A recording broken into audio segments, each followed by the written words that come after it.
Good evening, everyone. Mayor Bert Pomeroy is out of town this evening, so I'll be chairing this meeting, our committee of the whole meeting. So call to order, first item on the agenda.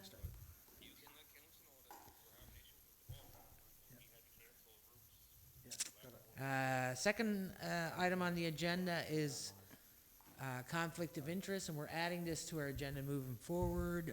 So if there's anybody that's on the council feel they're in a conflict of interest, we'll just mention this now before each meeting. Councilor Odell is not here right yet. He may be running late, so we'll continue on, and hopefully he'll show up. So moving on to the committees for the committee of the whole tonight, Finance, Administration, and Policy Committee. Councilor Rumble. Thank you, Deputy Mayor. Sorry.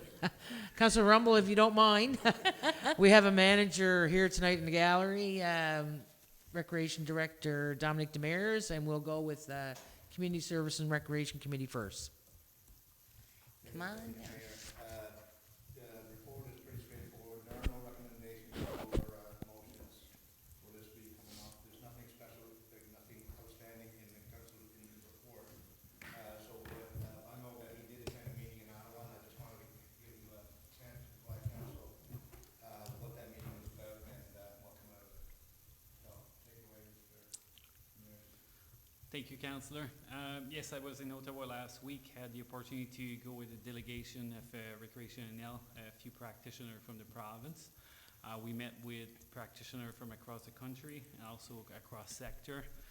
Conversation was to build a collaborative approach across the sector for the importance of physical activity, healthy recreation has have a huge impact on the health of our community.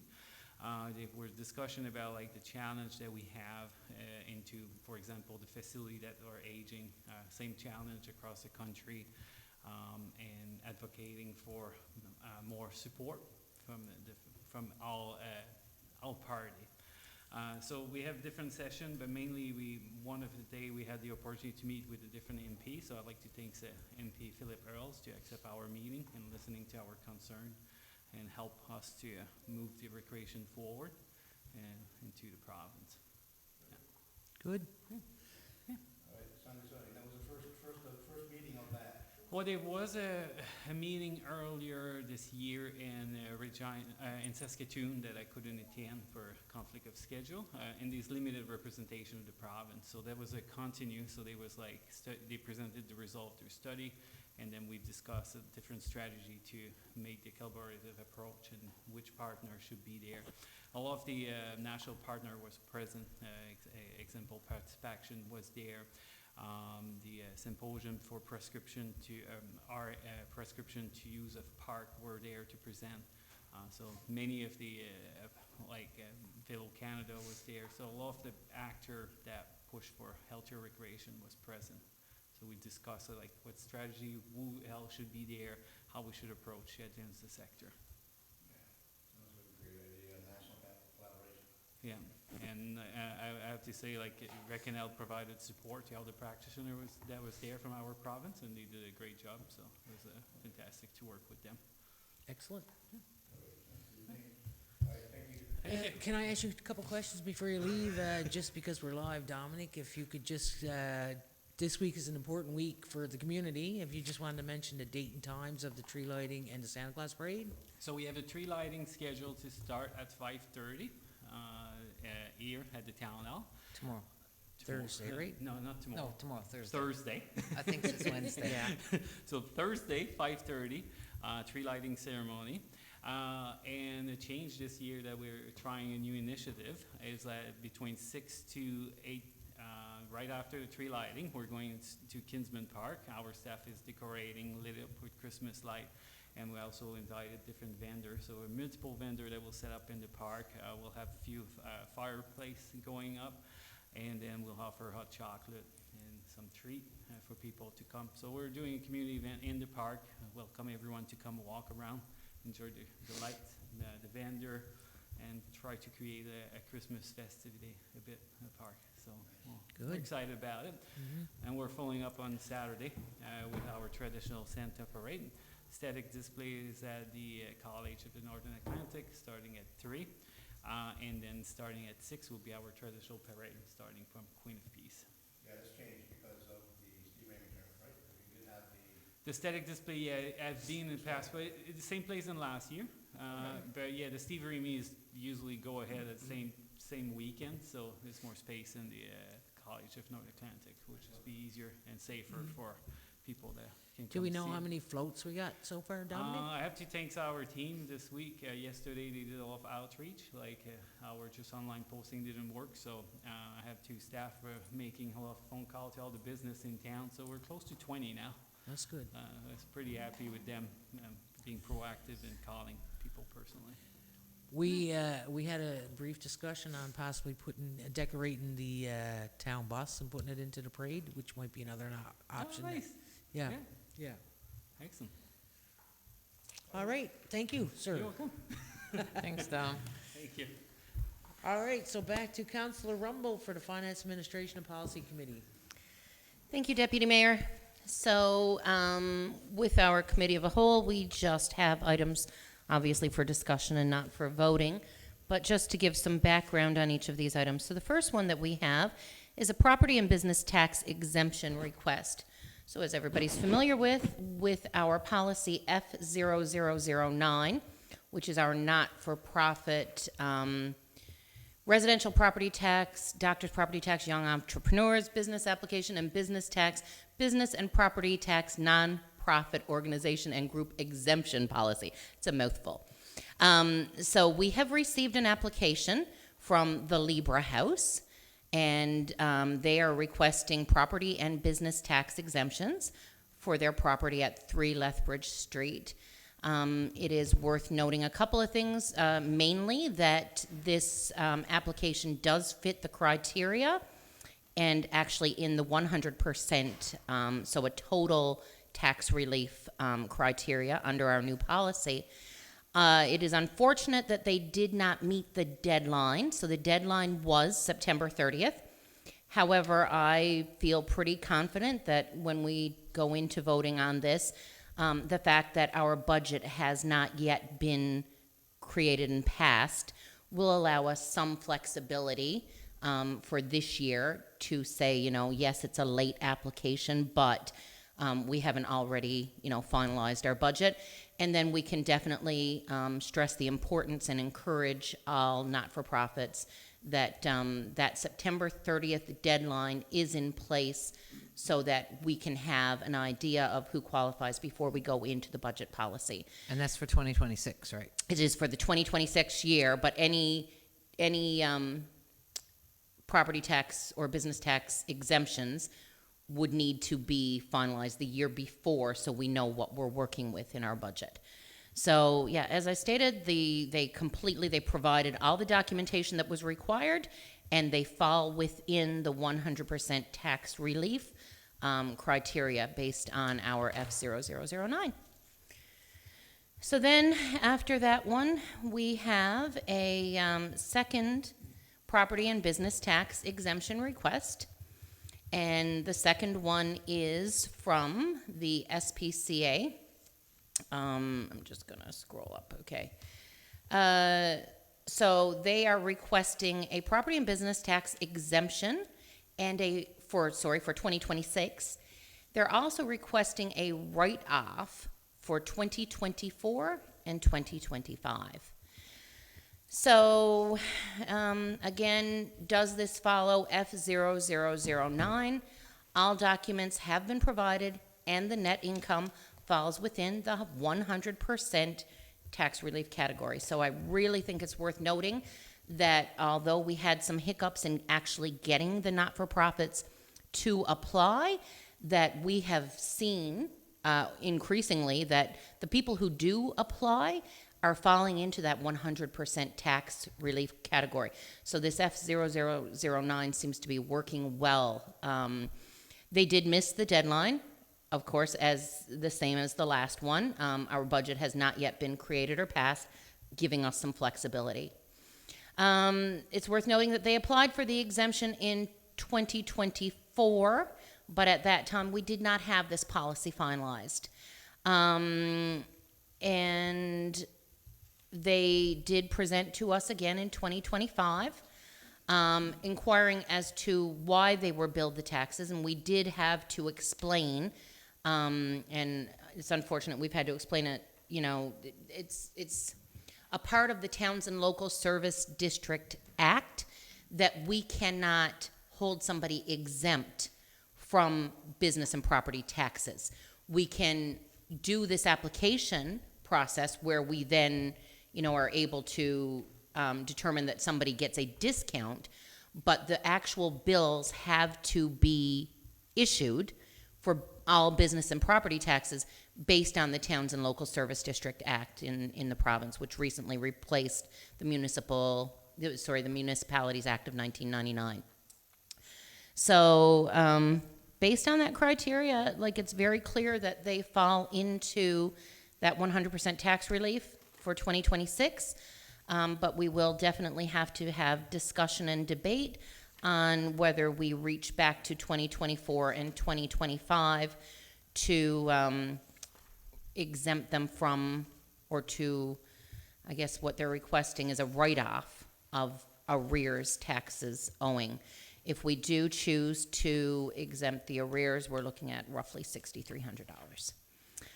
$6,300 for 1 year and $2,100 for another. So we're looking at about $8,600 if we choose to do a write-off. Is there a possibility that we can do that retroactively, like go back? Not retroactively. Well, you know what I mean. Right? I Yes. mean, there wasn't this policy, and I mean, this was something that I think not just the 13th, but probably the 12th council as well would have struggled with, was the fact that when it came to the town's attention that you couldn't not bill not-for-profits, it wasn't a matter of the municipality trying to generate extra revenue. It was, we have to do this. We have to follow the rules, and the rules say that we must bill. Actually, in the letter that the SPCA provided to us, they asked us if we would consider scrapping our policy. And I don't think they quite understand, because scrapping the policy would mean nobody would get any tax relief. yeah. The policy, the intent and purpose of the policy is to provide relief to people who need it. So scrapping that policy would not result in them not getting a bill. No, that's right. That would result in them not getting the opportunity to have relief for their cost. In previous years, they voted on it individually, the council did, individual request. Before Without a the, policy. yeah, before And the, it was council discretion. yeah, before the Towns and Local Service District Act. Before, Yes, yeah, before the policy was in place. yes. Yeah. But would it be only 1 year, sorry, Todd, but would it be only 1 year that they wouldn't have been exempt for? Would have that been 2024? Is that You what mean that based was? on this criteria? Yeah. Well, there wasn't a criteria in place at Okay. that point. Gotcha, yeah. So when Councillor Dyson said, you know, can we retroactively, it really, until that act was, until the Towns and Local Service District Act came, and again, until the town became aware that they had to, because the SPCA is not the only not-for-profit, all of a sudden, the town, it comes to the attention of town admin, you haven't been billing these organizations. You can't just selectively choose to not bill. We wish we could. We absolutely, as a municipality, we wish we could say, these people do good things, these people do good things, and let's not charge them taxes, but we can't. So our alternative, through lots and lots and lots of hard work and debate and revision, ended up being what we landed on with the F00 and 09. And I think Councillor Winters was, Yes, Councilor Winters? you want- Yeah, I'm just, it's a cost of $8,000 approximately, and now we have in our donations left $14,750. Now, could we possibly use that? I don't know how much money we spend annually Christmas time, because as of right now, $14,750 sits in our donations budget. I know we have to cover off the cost of the taxes, because it is gone past, so is that a possibility? that is something we did in previous years. Yeah, we have, in previous years, we did a donation. We weren't able to waive. Yeah, that's why I'm And, looking at yeah. Kathy, you wouldn't know how much, approximately what we give in tax, in in Christmas donations. Yeah, there's a couple. Because that's all that's left, right? Yeah, there's a couple following there, like, well, one for sure, the Christmas kettle, and we do the Yeah. turkey drive. But it's certainly not adding up to $14,000. So I think in the public meeting, we can have that discussion. Absolutely. How we move forward on that one. Absolutely. Okay, so the next one, actually, I'm gonna pause, so that, well, I say I'm gonna pause. Did you want to take your seat, Councillor Odell, or I'll continue on with the next one, and then we'll give him a moment to come on in. I don't want to rush the man, he just walked in the door. So after that, we have another, this one is a sponsorship request.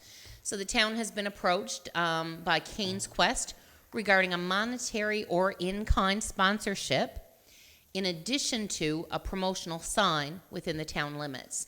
So the sponsorship will help with their 2026 race. Previous donations worth noting from the town are 2008, 2000, 2009, 3,500, 2012, 3,500, 2016, 5,000, 2018, 5,000. So these were sponsorships and flags. So they haven't requested a specific monetary value or in-kind donation this time. If we go by our policy F0020, this race does go through Happy Valley-Goose Band, does provide a direct benefit to local businesses. And so, yeah, when we get to our public meeting, we can have our discussion. But the background is that they haven't requested a specific amount, but they are looking for some sort of sponsorship. Our next one, oh, now I'm going to pause and give the gentleman time to take his seat.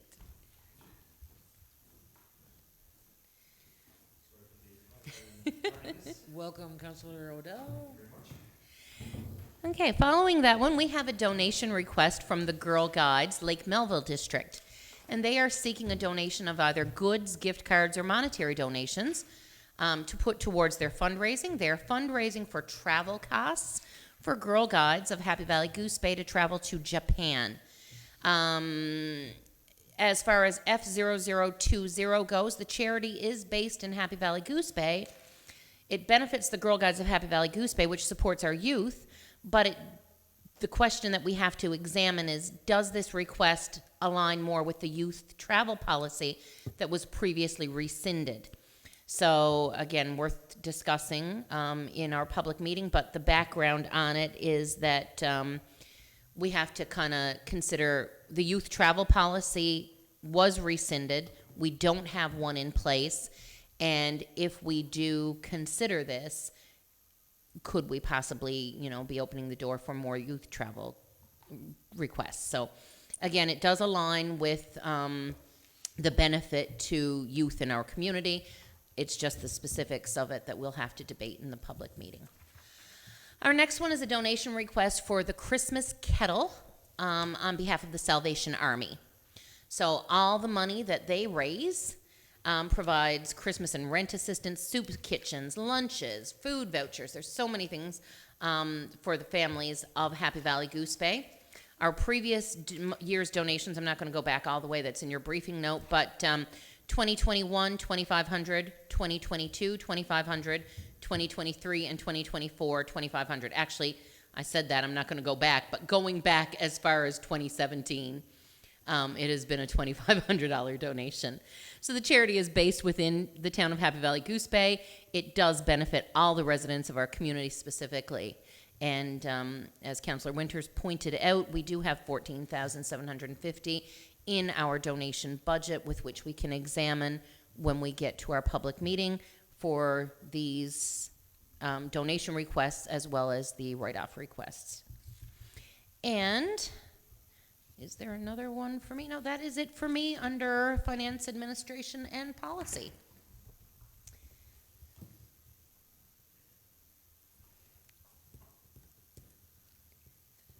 Alrighty, so moving on to the next committee, Community Planning and Development, Councillor Dyson.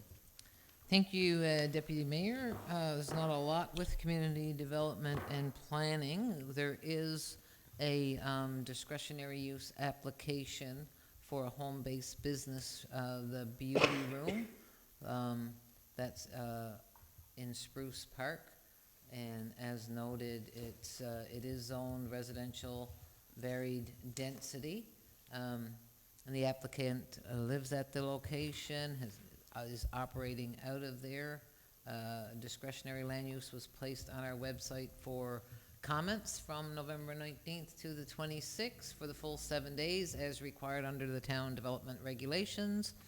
And the town has not received any comments or concerns with regards to this application. And we'll update the members if any comments are received prior to the council meeting, but everything will be there for that, and that's the only one that we have. Thank you, Councillor Dyson, and if you just wanted to mention a few things under protective services that might be important to get out there. Yes, so with the protective services, the firework policy has been sent to all of council for review, and the survey has also been posted, and the town has posted the survey, so it's worth looking on the website and looking at that survey about the fireworks policy in particular. There's been a lot of public concerns over that, and we need to make sure that there's an informed decision made over that. So I encourage everybody to have a look at that policy. And the community safety plan survey you're referring to, right? Yes, the community safety plan survey. So that is available on the website for the community residents to have a look at, and I encourage everybody to do that. Thank you, Councillor Dyson. Moving on to Councillor Williams, Municipal Services. Thank you, Deputy Mayor. We don't have any recommendations or motions for municipal services tonight, but I did wanted to ask for Randy for an update on, or Mr. Dillon for an update on the charger for our bus. The contract was awarded, Councillor, and tomorrow I, along with the consultant, will be meeting the contractor for a kick-off meeting to get construction started. I understand actually that there's an issue with the charger, with the bus charging at the Royal Inn. That's something under investigation now with Hydro also. So hopefully we get that rectified and get the bus back in operation the way it should be. So that's something that needs to be noted. Is there an estimated time for the charger to be up and running, our own charger? The schedule that we've received from the contractor is for early March for completion. The delay, I guess, is because we had to re-tender the project 3 times. The first time we had no bidders. The second time we had to change to de-scope the project. And currently now the contract's been awarded, and now we're into the cold weather and so on. So early March seems to be the time at which the project could be completed. All right, thank you, Councillor Williams. Moving on to Councillor Winters, Community Service and Recreation. He went first. We did ours. Right, you were. We talked about the Santa Claus Parade and the tree lighting. So if there's anything else anybody wants to add, Councillor O'Dell, you have any questions? No, nothing at this point. No, The only thing that I'm kind of concerned about is with the charger. I know we've taken some flack over the cost of installing this charger. You know, it's so important now with, you know, the issues with the charger at the Royal Inn and Suites. You know, the bus has been so positive, and you know, you're looking at the Christmas season, and a lot of people, there's going to be more people using it. So, you know, I'll hope that that issue is resolved at the Royal Inns, because we've been using that, and it just proves so much that we need the town charger installed ASAP. Councillor Rumble? Thank you, Deputy Mayor. Just wanted to make note to the public that we have begun, just barely begun, but we have begun our budgeting process, and just wanted to express gratitude to the residents that did provide input, because this is what guides our decision-making process. So there is nothing easy or straightforward about a budget. And sometimes it seems that, you know, the wants are definitely exceeding our resources, and you know, we want to be able to, again, same thing as I said about the exemptions, we want to be able to give everything to everyone. and we have to do the best we can with the resources that we have in supporting all of our residents.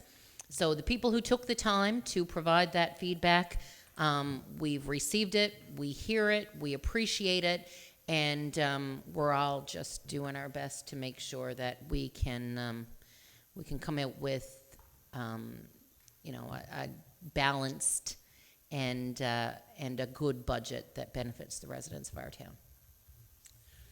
Thank you, Councillor Rumbold. Any more comments from anyone? All right, so our public meeting for December is December the 16th at 5 p.m. So I'll look for a motion to adjourn this meeting. So moved. So moved by Councillor Dyson, seconded by Councillor Rumbold. Thank you.